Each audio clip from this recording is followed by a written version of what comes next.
Hello guys, welcome to the channel. Today we have here a Alfa 147 with a 16 valve multi-jet engine. The customer states in high speed the power is not linear and it has also a oil leak from the turbo area.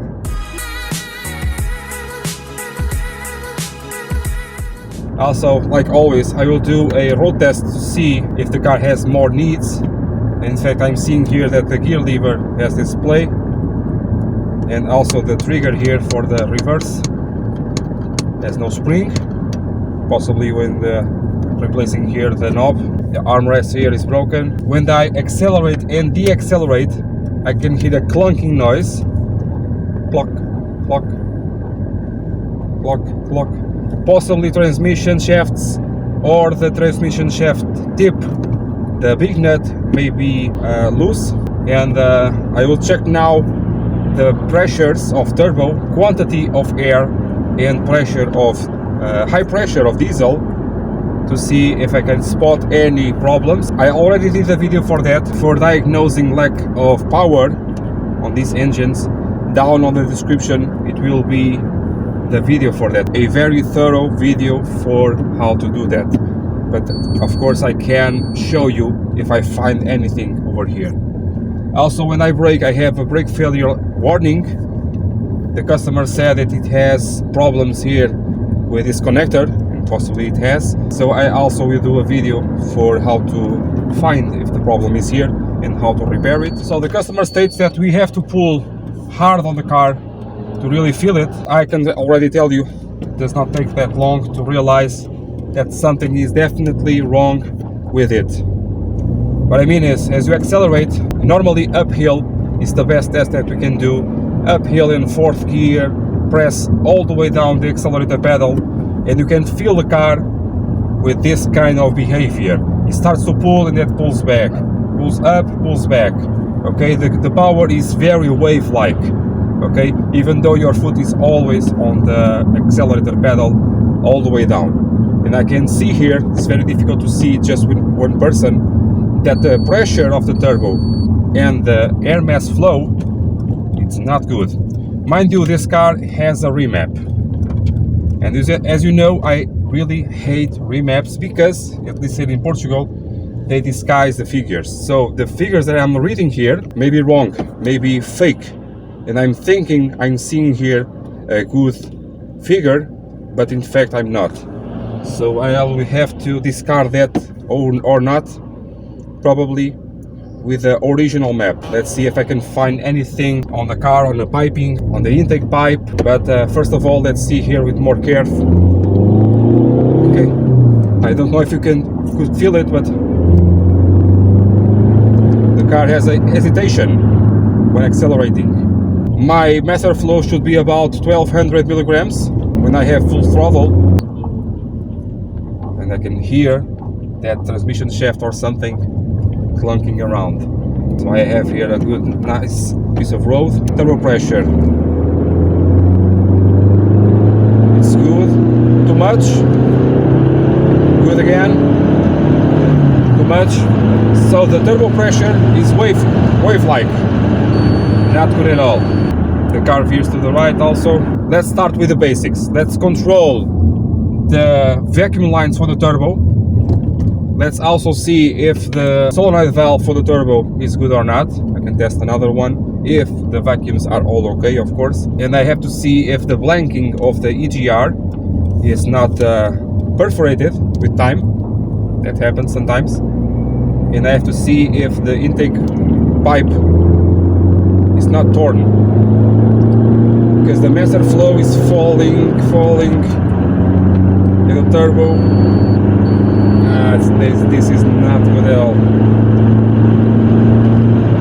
Okay, the master flow starts to decrease way too soon. Okay, I think I have a basis for diagnosing this thing. Okay, so the road test is done. I will just raise it up to see the possible place on the suspension. I cannot hear anything or feel it, so I think we are good there, but possibly there the transmission shafts are not good at all. That is very common when you lower these cars. This is not lowered right now, but I believe in the past possibly it was.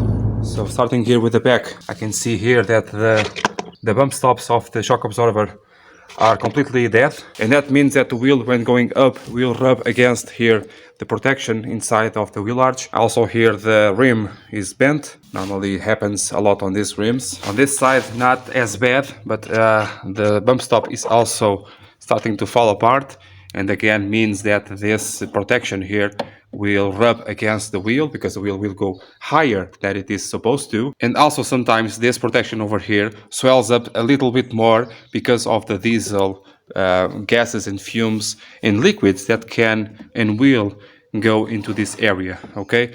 But the bump stops are the main thing on the rear of this car. So the pads and rotors will do about 5 to 10,000 kilometers more on the rear. On the front they are great. And underneath the car here, there are no plays whatsoever to be concerned about. Everything is very, very good. To see the play of this wheel, I already did a video how to see the play and how to replace these bars that usually have problems here on the bushings. Another issue that can appear with age is play here on this part. As you can see, no play whatsoever. And also here on the drop link, no issues whatsoever. On the other side of the car, exactly the same, no issues whatsoever. The only thing I see here that maybe possibly can be a problem on the next few years is the handbrake cables. They are starting not right here, but on the left side of the car. So there, as you can see, just a little bit over here. Nothing really too special. And the rubber mounts for the exhaust have the age of the car, so that will need to be addressed. This flexible hose over here is the age of the car, so the car has 17 years, so it's time to replace them, because as you know, 10 to 15 years is the age of the flexible hoses, rear and front. So I will tell the customer that needs to be done as soon as possible. That, the bump stops, and on the rear, that's it. So at first glance here, the engine bay was washed. No swirl on this model, okay? So it is a 140 horsepower. Here, I think I smell fuel, some kind of fuel leak, but I do not have it on any common place. But I have this very, very swollen hose that any moment will pop out. So I already have a video for this, to replace this, down on the description, okay? Some common oil leaks over here on this breather hose. The EGR itself is unplugged, and it is that rebuilt ones, maybe from factory. Okay, some oil leaks over here. Already have a video for this oil leak, very common oil leak, but there is an evolution of this leak. And over the years, the leaks keep on evolving, and now I have another tip for you about these leaks. If the customer will go ahead with this, I will do a video to talk about that and solve it, of course. So down there I have a vacuum line that is very crucial. It goes to the turbo. I hope I can over there, okay? So let's test that, because the oil on the vacuum systems is very bad for the system. So at first glance, not much. A new hose, a new intake hose, I believe, over there, down there, but we'll see better from the beneath the car. And a minor water leak over here. Nothing too crazy. Nothing too crazy on this car. At least at first sight. This rubber was upside down. Nothing too very special, but it was not correct, so it is now. So on the front of the car here, we have a play on the front wheel. It appears to be, if you check out this movement over here, it appears to be the wheel bearing. Either the wheel bearing or the shaft of the transmission is not tight enough. I've seen that happen on these cars. Sometimes people do not tighten all the way for some reason, and then this happens. I will take out the wheel to check out that. On the left side, on the driver's side of the car, I have this this wood here starting to poop out a little bit of grease, but no play to be talked about over here. We also have here a broken exhaust stud.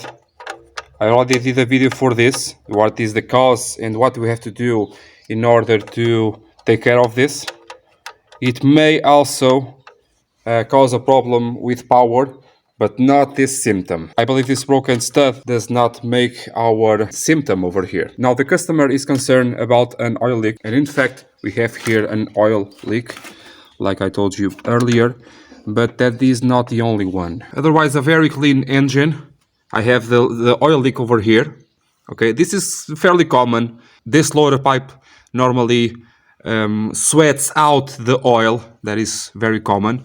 I just have to take care of this ground bolt over there. Is too long, and the factory says to take out the threading until it is just over the nut. Okay, as it swells up, it will create here a hole on the hose. The big leak, the big oil leak, comes from the crankshaft seal. I have to take out the gearbox in order to do that. Another thing here is the transmission shafts. They are those rebuilt ones, and they are absolutely terrible. This boot is not from here. You cannot seal absolutely anything, and it has a lot of play. The way that you see the play is you put your hand on the shaft and you rock it like this, and you cannot feel absolutely any play. On that side, normally does not have this amount of play, but this one is awful. On the other side, it is exactly the same. Also a lot of play on the drive shaft, but not so much of a leaky boot. That is to be reported to the customer. Another oil leak over here, maybe on the filter housing. So the first thing that I like to do is to see if the vanes of the turbo are stuck or not. So applying here vacuum, I can see that the vanes are very loose, and when I take out very fast the vacuum, they go all the way to the other end. So the turbo is perfect. In fact, these turbos, I never ever saw one with the vanes stuck. 0.5, perfect. And only if you have a very hard remap with a lot of carbon, only in that way you can have these turbos stuck. But that is, well, that is another thing altogether.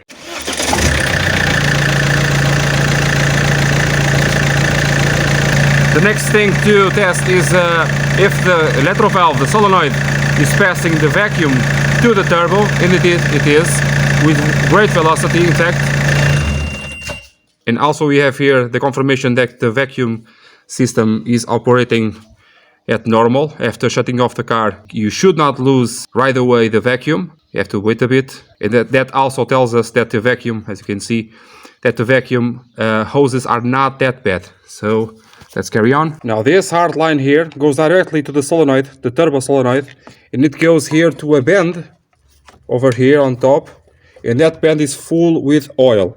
One good way to test if it is good, when you pull it with a pair of pliers, it should not come off. Either way, I am suspicious of it, so I will replace these connectors, because sooner or later they will fail. So this bend over here that goes directly to the solenoid, and this one, this straight one, is the feed for all the system. So let's test everything over here. Let's test the vacuum to the solenoid, and later I will replace these little pipes. It's fairly easy to do, to make sure that with age this will not fail. Another thing that I'm seeing here, this car is not supposed to have EGR system. So why is the intake with so much crud? This may give me the final answer for this issue over here. Beware that cars with age, the problem normally is not only one, or if you fix a problem afterwards you will have another issue. So I will check this vacuum system very thoroughly, like I did on another video down on the description. And next thing I will see this EGR system.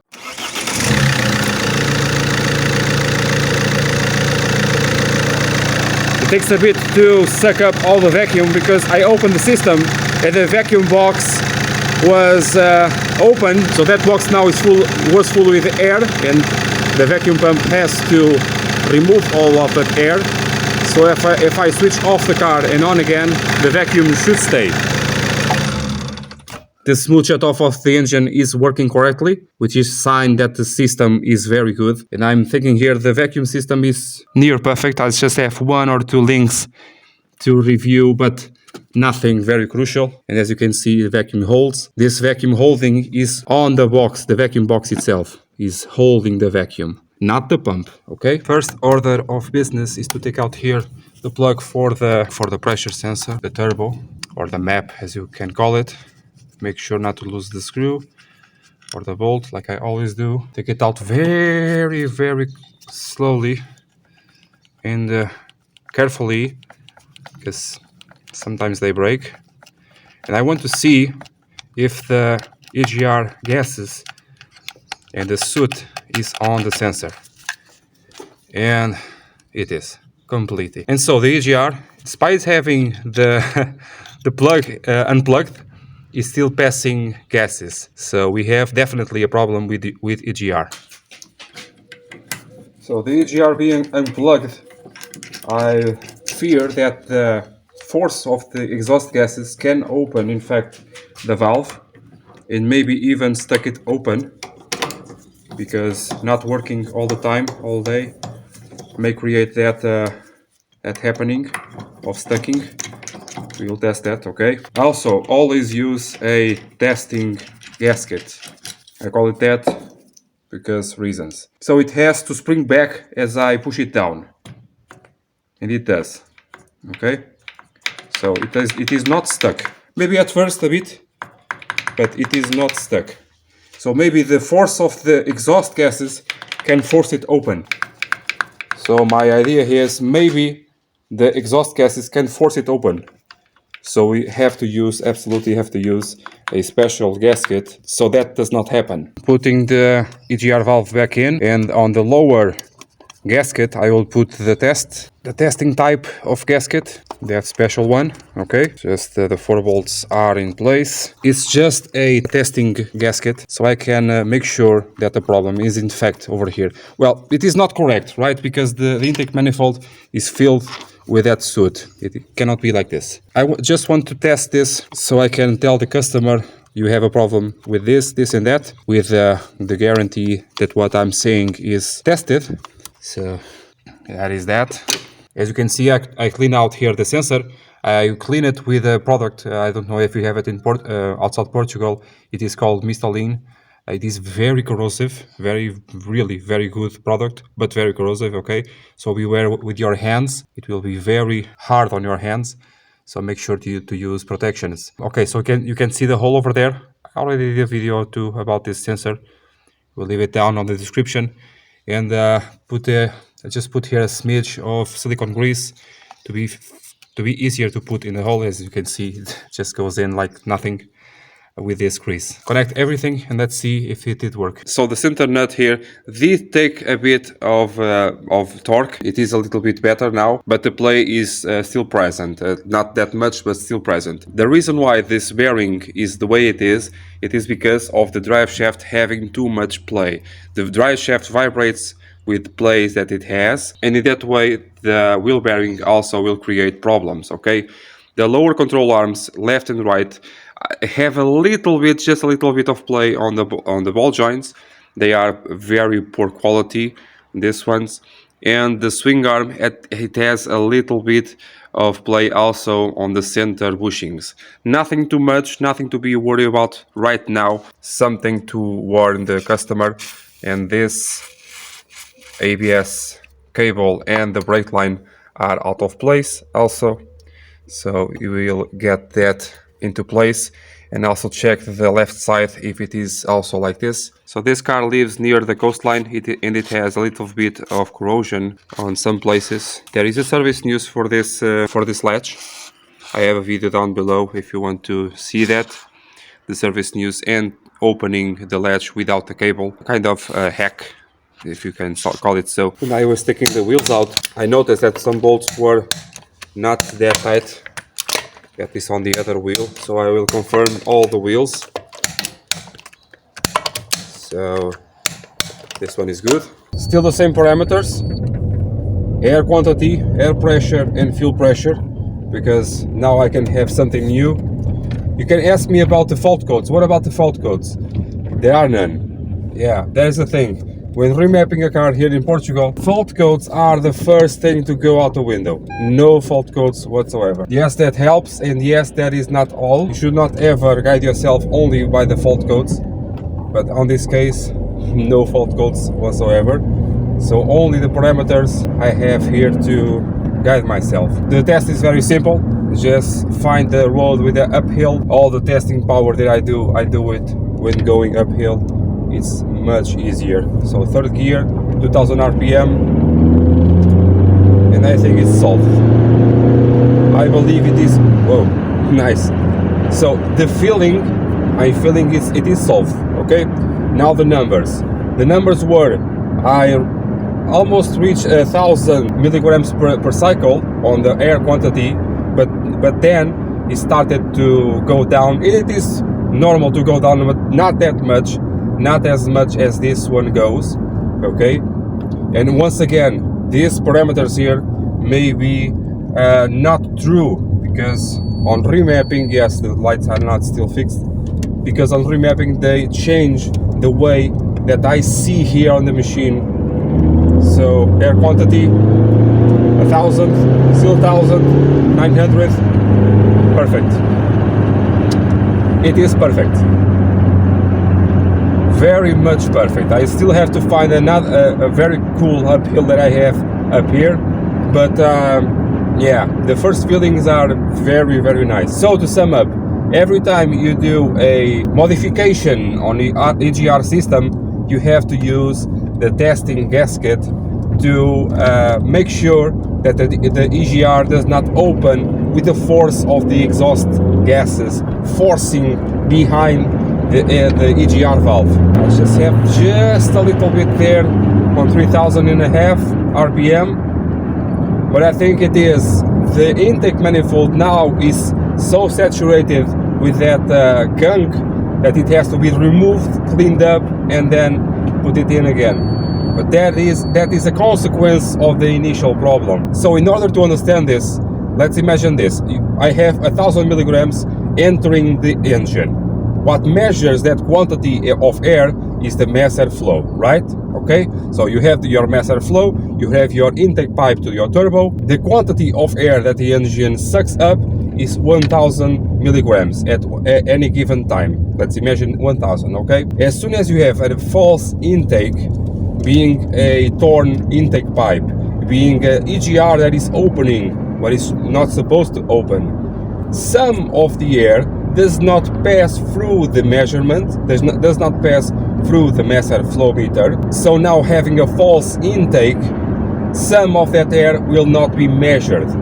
And the measurements that I see on my scan tool over here told me that I had a false intake because the air quantity was very low, or it was certain and high.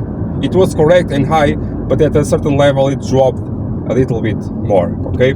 A little bit more that it was supposed to drop. That told me that probably I had a false intake, okay? Not all the air was being sucked through the mass airflow. Some of that air is being sucked, on this case, was being sucked through the EGR system. Repairing the part of the EGR, like I did, I fixed the issue of a false intake. That is fixed. Absolutely fixed. 100% fixed and confirmed. I can have, yes, a clogged intake manifold, and that is to be discussed with the customer if it wants to do that, because now the car is officially 98% with all the power. About the power, this car does not have a increase in power. At least I do not feel it.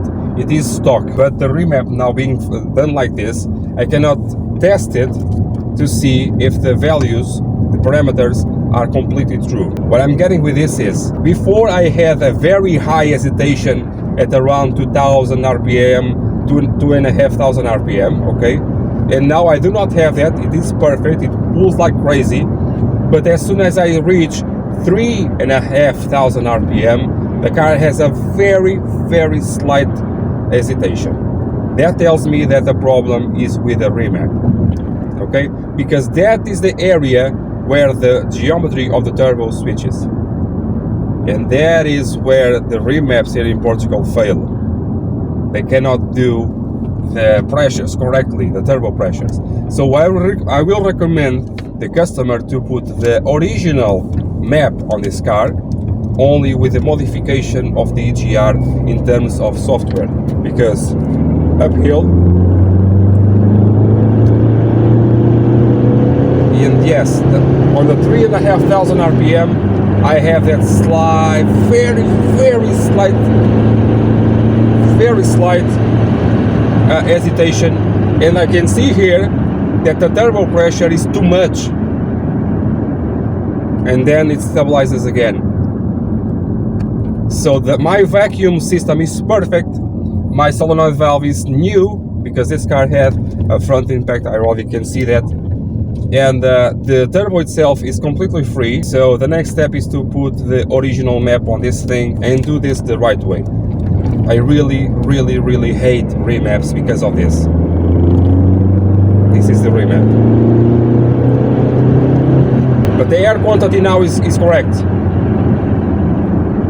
And now I'm thinking about this. Probably the issue was this before doing the remap. Almost certain that was the issue was this. They tried to fix it with the remap. This is not fair. Not fair at all. All this work, and now... So guys, that is it for now. I will talk to the customer to see what he wants to do, because there are some mechanical issues to solve. This power problem, it is 98% solved. To be really 100%, I have to put the original map and take out the intake manifold to do the cleaning. The high pressure pump also has to come out, because it has a very small leak, but that can develop very fast, so I will advise for that.